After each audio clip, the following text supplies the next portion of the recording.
కృపాకరిక్రమ సమాధానం గల మా పరలోక తండ్రి, మరోసారి మీ ఘనమైన నామానికి వందనాలు స్తోత్రాలు చేయించుకుంటున్నాం. మహోన్నతుడా, మహాగణుడా, పరిశుద్ధుడా, నిత్యనివాసుడా అనువాడు ఉన్నవాడు స్తోత్రాలు. ఆది అల్ఫైవో మీ దేవా స్తోత్రాలు.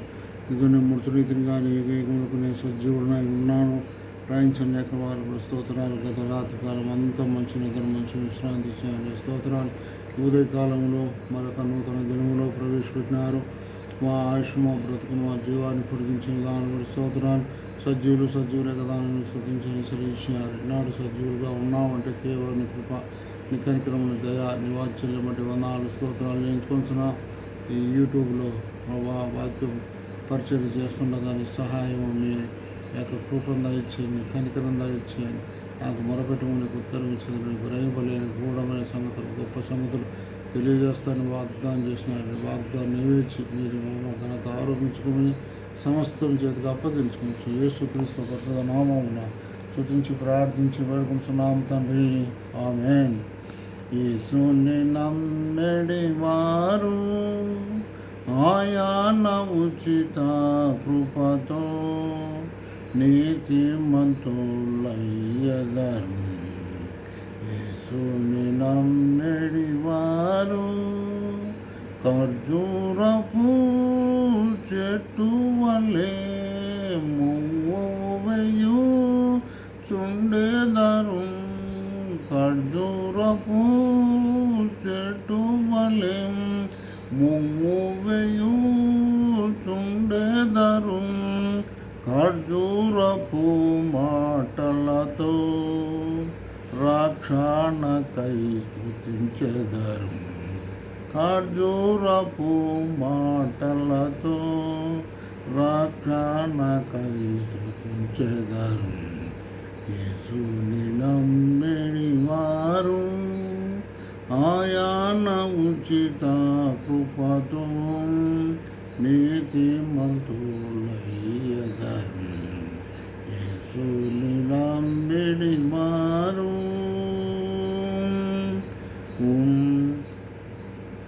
హల్లెలూయా పాట పాడి వల్లభుని స్తుతించెదరు. హల్లెలూయా పాట పాడి వల్లభుని స్తుతింతురు. చల్లని ప్రభు రాకడకై మెల్లగా వేచియుండెదరు. చల్లని ప్రభు రాకడకై మెల్లగా వేచియుండెదరు. యేసుని నమ్మెడి వారు ఆయన ఉచిత కృపతో నీతిమంతులయ్యెదరు. యేసుని నమ్మెడి వారు. పరిశుద్ధ గ్రంథములో దేవుని వాక్యం విధంగా రాయబడి ఉంటున్నది. 2వ పేతురు రాసిన పత్రిక 1వ అధ్యాయం 10వ వచనంలో ఫలించుట అనేది మనం చూడగలుగుతున్నాం. కాబట్టి మానవుడు దేవుడు సృష్టిలో చేసినప్పుడు మానవుని ఆది దంపతులైన ఆదామవ్వను వారు ఫలించాలా అని దేవుని యొక్క ఆశీర్వాదం, దేవుని యొక్క తలంపు, దేవుని యొక్క చిత్తము. మరి మానవుని ఫలించి అభివృద్ధి నొంది విస్తరించుడి అని దేవుడు ఆది కాండం 1వ అధ్యాయం 26వ వచనంలో దేవుడు చెప్పినట్టుగా మనం చూడగలుగుతున్నాం. అందును బట్టి యోహాను సువార్త 15-16 వచనంలో కూడా మీరు ఫలించి మీ ఫలములు నిలిచి ఉండటకై మిమ్మల్ని ఏర్పరచుకుంటుని అని దేవుని వాక్యం రాయాలి. కాబట్టి సహోదర రోమాపత్రిక 7:4 వచనంలో మానవుని జీవితము రహస్యం ఏమంటే మానవుని యొక్క జీవితం రహస్యం ఏమంటే ఫలించాలా, అభివృద్ధిని అందాలా, విస్తరించాలని దేవుని యొక్క సంకల్పమై ఉంటున్నది. కాబట్టి సహోదర ఈ ఉదయ కాలములు దేవుని వాక్యము రాయబడింది.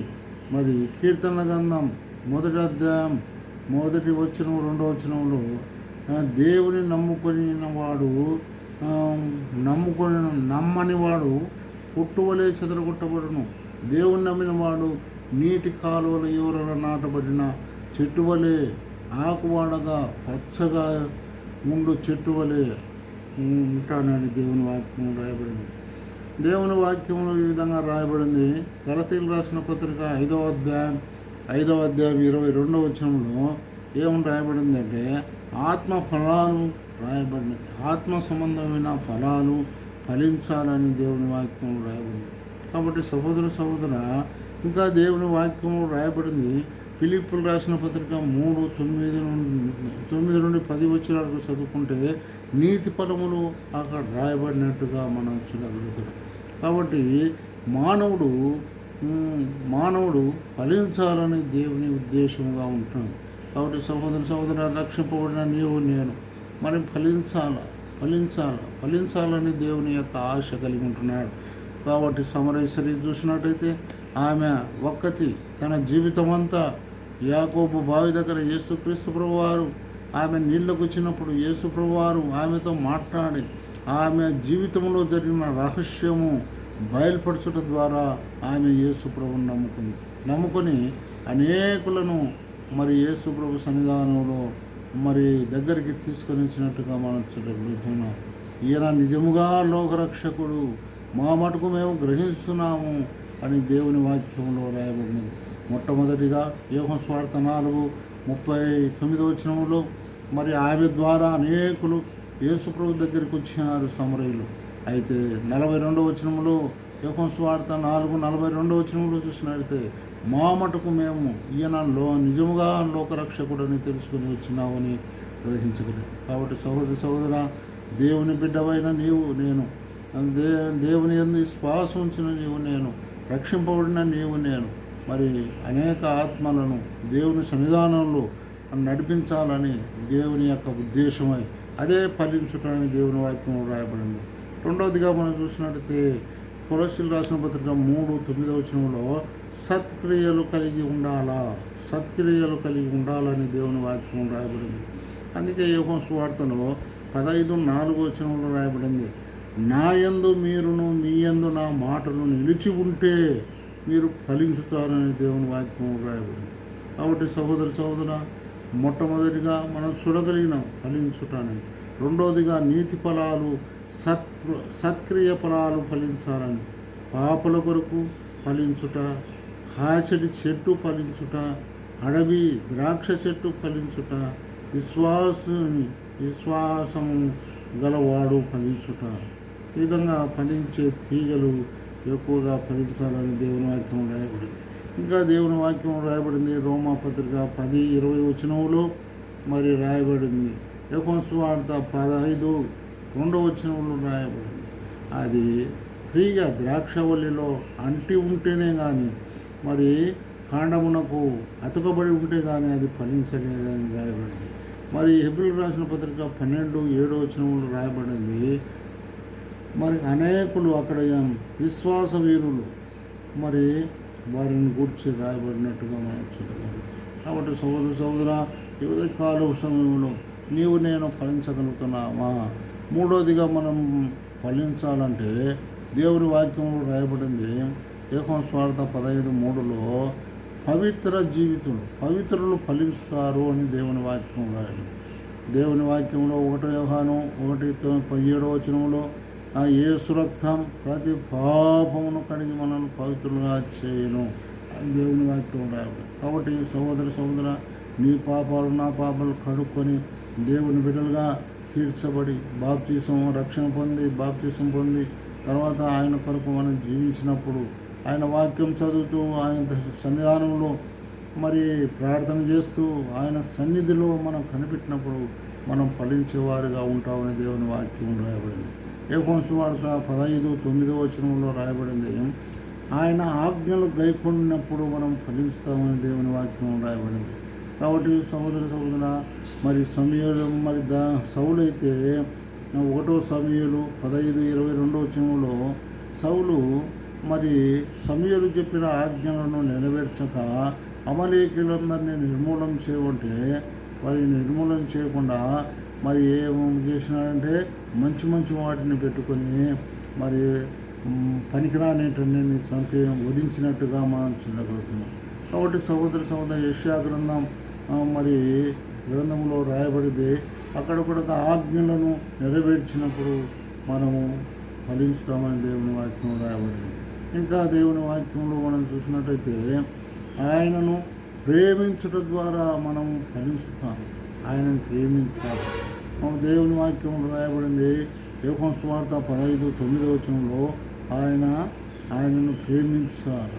ఎట్లా ప్రేమించాలా అంటే యోహాను సువార్త 14:23 విధేయత కలిగి మనం జీవించాలి. అందుకని ఆదికాండం 22వ అధ్యాయం 10వ వచనంలో మరి అబ్రహాము ఇస్సాకుని ఎంతగానో ప్రేమించాడు. అయితే ముందు దేవుని ఎంతగానో ప్రేమించేవాడు. ఇస్సాకుని ఇచ్చిన తర్వాత దేవుని ప్రేమించుట తగ్గిపోయినట్టుగా మనం చూడగలుగుతున్నాం. కాబట్టి అందుకొరక ఇస్సాకును మోరియా పర్వతం మీద బలిగా అర్పించమన్నప్పుడు అతడు వెనుదీయకుండా తన సొంత కుమారుని అర్పించుటకు ముందుకు వచ్చాడు. కాబట్టి ప్రేమించుట అంటే మరి యేసుక్రీస్తు ప్రభువారు కూడా శిలువ మరణము వరకు ఆయన మరి శ్రమ పొందినాడు. నీ కొరకు నా కొరకు శిలువ మరణము పొందినంతగా విధేయత చూపించి తగ్గించుకున్నాడు. కాబట్టి నేను అటువంటి విధేయత చూపి అటువంటి ప్రేమ కలిగి ఉండాలని దేవుని వాక్యం ద్వారా హెచ్చరింపబడుతున్నారు. దేవుని వాక్యం రాయబడింది యోహాను సువార్త 15:15 వచనంలో ఆయన్ని ఎరుగుట ఎట్లా ఎరగాలంటే దేవుని వాక్యం రాయబడింది యిర్మీయా గ్రంథం 19:23 జ్ఞానం ఇచ్చేవాడు దేవుడే. అందుకే యాకోబు రాసిన పత్రిక 1:5 వచనంలో ఎవరికైనా జ్ఞానం కదుగా ఉంటే నన్ను అడిగితే నేను ఇస్తానని వాగ్దానం చేసినారు. అంత మాత్రం కాక 1 కొరింథీయులు 11:31 వచనంలో రాయబడింది మరి ఆయన యందే సమస్తము జ్ఞానము మరి అనుగ్రహించబడునని దేవుని వాక్యం రాయబడింది. కాబట్టి సహోదర నీవు నేను మరి ఫలించాలంటే ఆయన్ని ఎరగాల. తర్వాత చివరిగా మనం చూసినట్టయితే దేవుని వాక్యంలో మరి కొరింథీయులకు రాసిన పత్రిక 13:14 వచనంలో స్నేహం చేయటం ద్వారా దేవునితో స్నేహం చేయటం ద్వారా మనం ఫలించుతాం. అబ్రహాము దేవునికి స్నేహితుడై ఉన్నాడు. ఎందుకు?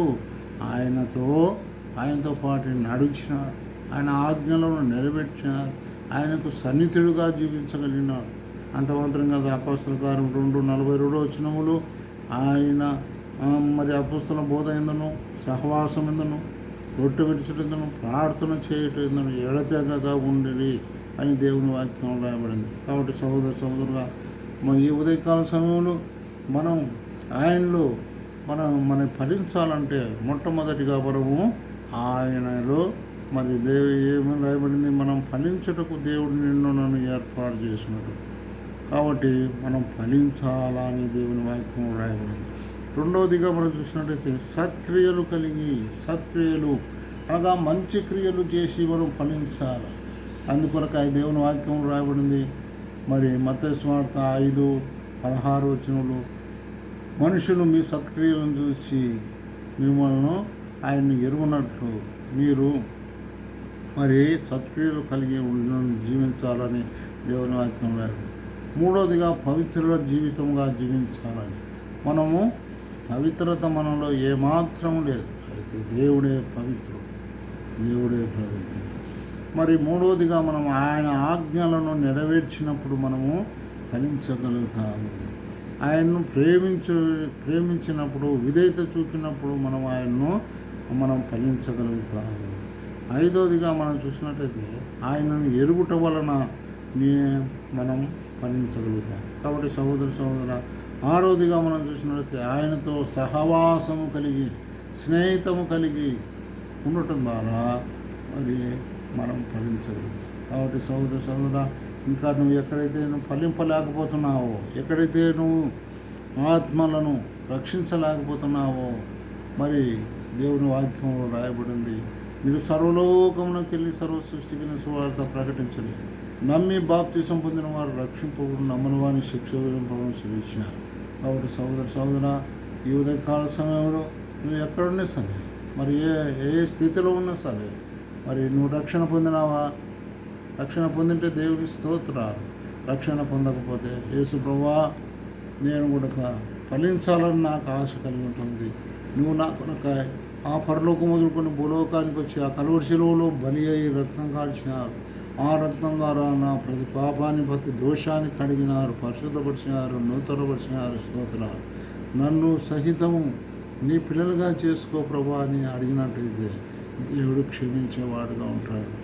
అందుకొరకై యోహాను సువార్త 1:12 తన్ను ఎందరు అంగీకరించదురో తన నామమునందు విశ్వాసం ఉంచిన వారికి దేవుని పిల్లలగుటకు ఆయన అధికారం అనుగ్రహించినని దేవుని వాక్యం రాయబడింది. కాబట్టి సోదర ఆయన పిల్లలుగా చేయబడినప్పుడు, రక్షణ పొంది బాప్తిసం తీసుకున్నప్పుడు ఆయన అప్పుడు నువ్వు ఫలించగలుగుతున్నావు. దేవుని సహవాసం కలిగి ఆయన ఫలించాలంటే మరి దేవుడు నన్ను ఫలించుటకే ఏర్పాటు చేసుకున్నాడు. ఫలించాలా, నీ ఫలాలు నిలిచి ఉండేదానికి నన్ను ఏర్పాటు చేశాడు. కాబట్టి ఆయన ఆజ్ఞలు నెరవేర్చుకోవాలా, సత్క్రియలను మరి కలిగి ఉండాలా అని దేవుని వాక్యములు రాయబడింది. మరి ఆజ్ఞలు నెరవేర్చే వారిగాను, మరి ప్రేమించడం ద్వారాను, తర్వాత ఎరుగుట ద్వారాను స్నేహం చేయడం. కాబట్టి సోదర నేను ఈ లోకంలో మరి ఎంతోమంది వివాహం చేసుకున్న తర్వాత వారికి పిల్లలు కలగరు. ఎందుకు పిల్లలు కలగరు? దేవుని యొక్క వారికి దృష్టి వారి మీద లేదు. కాబట్టి ఎన్నో తీర్థయాత్రలు చేస్తారు, ఎన్నో పుణ్యస్థలాలకు వెళుతారు, కానీ వారికి లాభం లేదు. అయితే యేసుక్రీస్తు ప్రభువారు ఒక ఉద్దేశం చేత వారిని నిన్ను. కాబట్టి సోదర నేను ఫలించాలంటే దేవునిలో మనం ఫలించాలా, మన ఫలాలు నిలిచి ఉండాలి. ఆయన వచ్చు రాకడ వరకు, ఆయన వచ్చు రాకడ వరకు మన విశ్వాసం కలిగి ఉండాలి. లేకపోతే మనము నిత్య నరకానికి వెళ్ళిపోతాం. నువ్వు రక్షణ పొందకపోతే నిత్య నరకానికి పోతాం. నిత్య నరకంలో ఏముంది? అజ్ఞానతని యొక్క ఆత్మకు చావులేదు, యుగాలకు కావాల్సింది. కాబట్టి సోదర ఈ ఉదయకాల సమయంలో దేవుని వాక్యం వింటున్న నేను మరి రక్షణ మార్గం పొంది దేవుని రాజ్యంలో ప్రవేశించాలని దేవుని పేరట మేము మిమ్మల్ని వేడుకొనిచున్నాం. కృపాకనికరం సమాధానం గల మా పనులకు తండ్రి, మరోసారి మీ ఘనమైన నామానికి వందనాలు స్తోత్రాలు చేయించుకుంటున్నాం. ఈ ఉదయకాలంలో చేయబడిన పరిచయం దీవించని ఆశ్రయించండి. ప్రభు బలహీనంగా విత్తబడిన వాక్యాన్ని గట్టి ఫలించి ప్రభు అనేకులు రక్షణ మార్గం పొంది నిత్యరాజ్యంలో ప్రవేశించడం సహాయం దయచేయం. యేసుక్రీస్తు పరిశుద్ధ నామమున స్తుతించి ప్రార్థించి వేడుకుంటున్నాం తండ్రి. ఆమేన్.